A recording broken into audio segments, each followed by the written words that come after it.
Parte número 4, para não perder o pensamento. Estou seguindo direto, nem parei para relaxar. Então Paulo está explicando o porquê que tem vantagem em ser judeu, em ser circunciso. E um pouquinho depois ele falou, mas nós que temos a palavra, estamos em vantagem, não estamos em vantagem, como vocês pensam. Porque nós não podemos falar que nós não pecamos, como tinha esse pensamento na época, né? Lembra das parábolas de Jesus?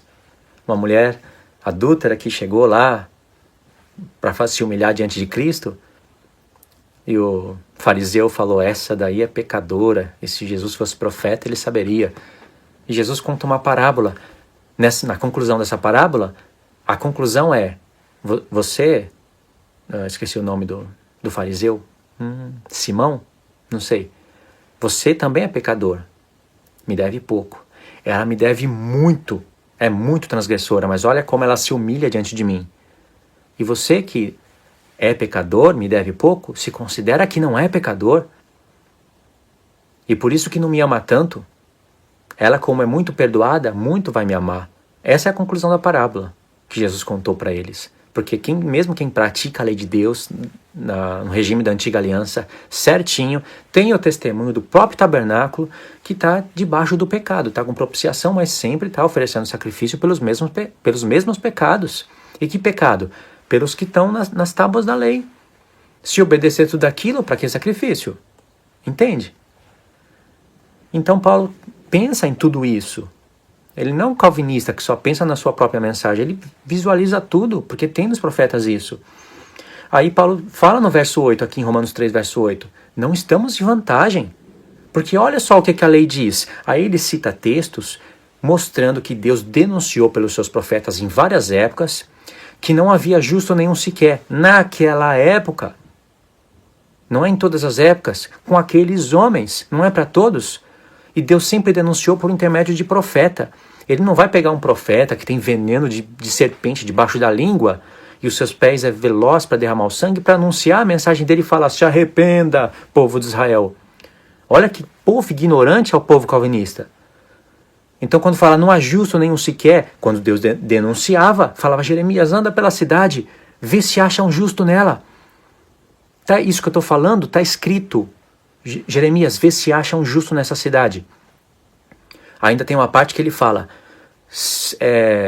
ainda que Moisés e Samuel se colocassem diante de mim para orar, Jeremias, eu não iria perdoar. Para de orar por esse povo, eu tirei deles a minha misericórdia. Jeremias 15. Porque Jeremias estava orando pelo povo e Deus falando, Jeremias, você não entendeu ainda? E eles não querem se arrepender. Aí Jeremias só entende quando joga ele no buraco e deixa ele sofrer. Aí ele entende. Então não havia justo naquela época. E tem uma outra parte, acho que em Ezequiel, que Deus fala que somente, se só Daniel, ele pega, quantos homens? Daniel, eu não me preparei aqui com os textos, irmãos. Avança aí na Bíblia, anota e coloca embaixo aí na descrição para as pessoas verem. Só Daniel e mais os outros dois que eu esqueci, que iriam se salvar se vivesse naquele contexto. Todo o resto do mundo iria se perder. Não há justo nenhum sequer? Então Paulo está falando, nós não estamos em vantagem, porque o nosso povo vem do povo passado, e olha como Deus denuncia essas coisas pela lei, falando do nosso povo que tem a palavra. Tem a palavra, teria que estar em vantagem, é circuncidado conforme a letra, teria que estar em vantagem, mas olha como Deus denuncia. Então todos estão debaixo do pecado. É isso que Paulo está concluindo. Aí ele fala, tudo que a lei diz, os que vivem debaixo da lei diz. Está falando isso para os judeus. Se os gentios estão debaixo do pecado, olha o que a lei está falando do próprio povo de Deus. Aí Paulo fala, ora então, verso 19, sabemos que tudo que a lei diz, aos que vivem debaixo da lei diz, para que se cale toda a boca e todo mundo seja culpável perante Deus, é assim que se lê esse texto, visto que ninguém será justificado diante dele por obras da lei, em razão de que pela lei veio o pleno conhecimento do pecado. Aí vem o verso 21, onde ele vai usar 4 vezes a palavra lei e vai pensar nas coisas da antiga aliança. Mas agora, sem lei, se manifestou a justiça de Deus testemunhada pela lei e pelos profetas. Justiça de Deus mediante a fé em Jesus Cristo para todos e sobre todos os que creem, porque não há distinção. pois todos pecaram e destituídos estão da glória de Deus, sendo justificados gratuitamente por sua graça, mediante a redenção que há em Jesus Cristo, a quem Deus propôs no seu sangue como propiciação, e apontou para a Arca da Aliança, ou seja, a Arca da Aliança, todo ano, mês 7, dia 10, com a expiação dos pecados para o povo, a lei testemunhava, aquilo não salvava o povo. No regime da nova aliança, olha o que eu estou falando, vocês têm que prestar atenção. No regime da nova aliança, aquelas coisas não salvavam o povo.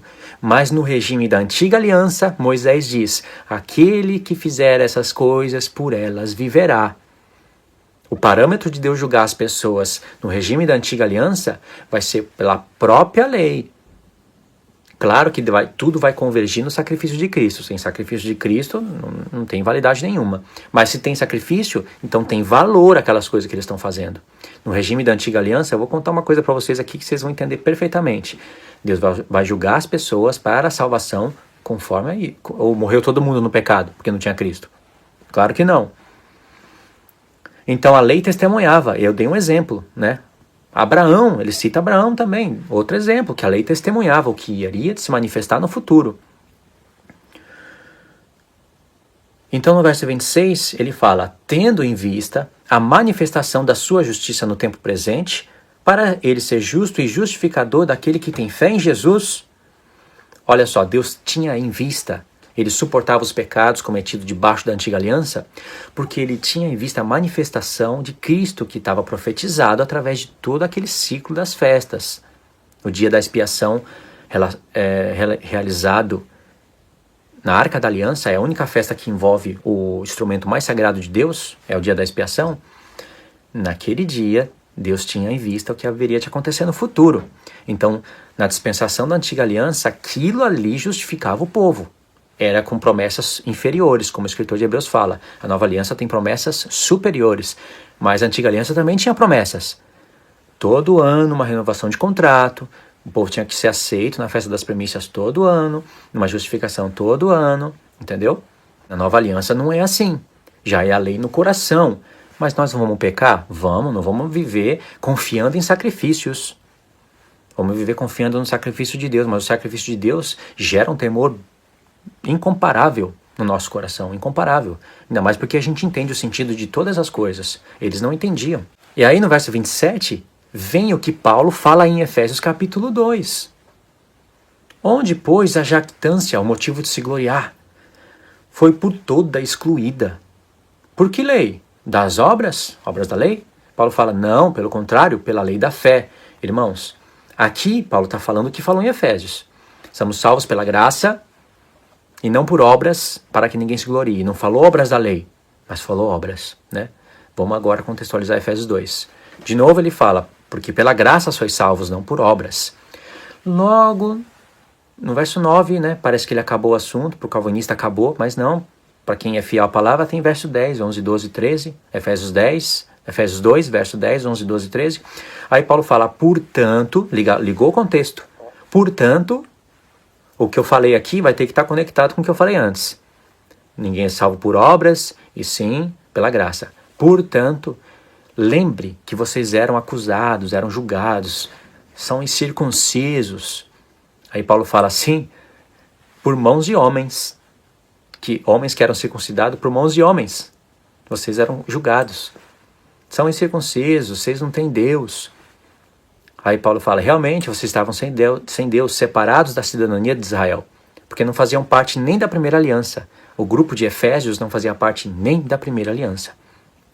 Por isso que eu sei que tem gentios que faziam parte já da primeira aliança e tinha gentios que nem na primeira aliança estavam. Lembra disso, eu quero que vocês se lembram. Aí Paulo desenvolve o assunto, revelando um monte de coisas maravilhosas. Então, pelas obras da lei, se a pessoa fosse salva pelas obras que praticasse da lei, iria se gloriar. E ainda mais anularia a graça de Deus. Aí Paulo fala aqui que esse motivo de se gloriar por obras é excluído, porque agora veio a dispensação do tempo da fé. Todos vão ser salvos em Cristo, tanto os que fazem sacrifício, como os que não fazem, os que estão circuncidados, como os que não estão circuncidados, todos vão ser salvos por um só sacrifício. Aí Paulo tem que explicar, tá bom, mas por que veio a lei? Aí Paulo explica em Gálatas por que veio a lei. Mas por que isso? Por que aquilo? É a lei pecado, então? Ele tem que explicar todas essas perguntas, irmãos. Então eu não vou ler a carta agora pensando somente nos livros de calvinismo que eu li. Eu vou ler a carta pensando no tempo em que Paulo escreveu a carta. Deus deixou peça por peça em várias cartas, principalmente em Atos, para a gente remontar o contexto daquela época e se basear nos profetas. Vou falar uma coisa excelente agora. Para você ler as cartas de Paulo, você tem que abrir elas do lado direito, num bloco. Mas você tem que abrir Atos dos Apóstolos num segundo bloco, do lado esquerdo. Abriu Atos do lado esquerdo, as cartas do apóstolo Paulo do lado direito. E o pano de fundo é a lei, o salmo e os profetas. Aí você remonta o contexto. Você entende, porque Paulo cita textos dos profetas, precisa da lei, do salmo e dos profetas. Você vai ouvir o Augusto Nicodemos falar em algumas das suas mensagens o seguinte: você não pode ler o Novo Testamento à luz do Velho. A gente da Nova Aliança, a gente tem que ler o Antigo Testamento à luz do Novo. Porque os apóstolos que receberam a revelação, não nós.